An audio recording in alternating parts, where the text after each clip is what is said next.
औज़ुबिल्लाहि मिनश्शैतानिर्रजीम बिस्मिल्लाहिर्रहमानिर्रहीम। हकीम मियाँ एहसन आपकी खिदमत में हाज़िर है। ये आप एक पौधा देख रहे हैं, इसको पंजाबी ज़ुबान में हम अग का पौधा कहते हैं और तिब्बी ज़ुबान में इसको मदार कहते हैं। इसके बहुत सारे तिब्बी तौर पर फ़वाइद हैं। अगर इसको एतदाल में और हद मिक़दार के हिसाब से इसको इस्तेमाल किया जाए तो इसके सारे के सारे अज्ज़ा, इसके फूल, इसके पत्ते, इसका छिलका, इसका तना, इसकी जड़, सभी के सभी जो अज्ज़ा हैं इसके, वो मुख्तलिफ़ बीमारियों में बड़े अफेक्टिव हैं। मैं 2-3 नुस्खे इस पौधे के मुतल्लिक जो मेरे तजुर्बे में हैं मैं आपके साथ शेयर करता हूँ। पहले मैं जड़ से शुरू करता हूँ। इसकी जड़ का छिलका ताज़ा लें, जड़ को उखाड़ें, उसको धोएं और उसका छिलका उतार लें। उतार के उसको खुश्क करें। उसका 500 मिलीग्राम कैप्सूल सुबह, दोपहर, शाम खाना खाने के बाद दें। मैदे के अंदर वरम हो, कब्ज़ का मसला हो, आंतों के अंदर सुद्दे हों और यूरिक एसिड बड़ा हो, ख़ास तौर पर यूरिक एसिड बड़ा हो, जोड़ों में दर्द हो, घुटनों में दर्द हो, कमर में दर्द हो, उसके लिए आप 1 हफ़्ता यूज़ करेंगे, इंशाअल्लाह बफ़ज़ल ताला आपके ये मसाइल ठीक हो जाएंगे। इसके अलावा जो जड़ आप उखाड़ेंगे उसको आप खुश्क करें, उसका कोयला बनाएं। उस कोयले की मिक़दार के बराबर सफ़ेद नमक इसके अंदर शामिल करके इसको बतौर मंजन इस्तेमाल करेंगे तो दांतों का हिलना, दांतों में मांसखोरा लगना और इसके अलावा दांतों का दर्द हो, जाड़ का दर्द हो, उसके लिए बड़ा अफेक्टिव है।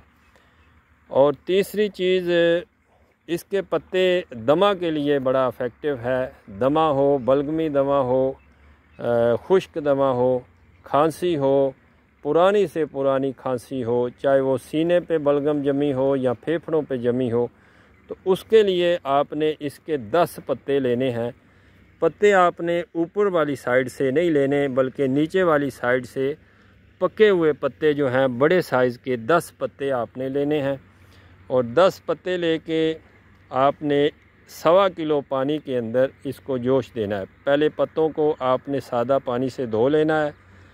धोने के बाद 1.25 किलो पानी के अंदर जोश दें। जब 3 पाव पानी रह जाए तो उसके बाद आपने इसको निचोड़ लेना है। निचोड़ के तो 1 किलो चीनी डाल के उसका कवाम करें।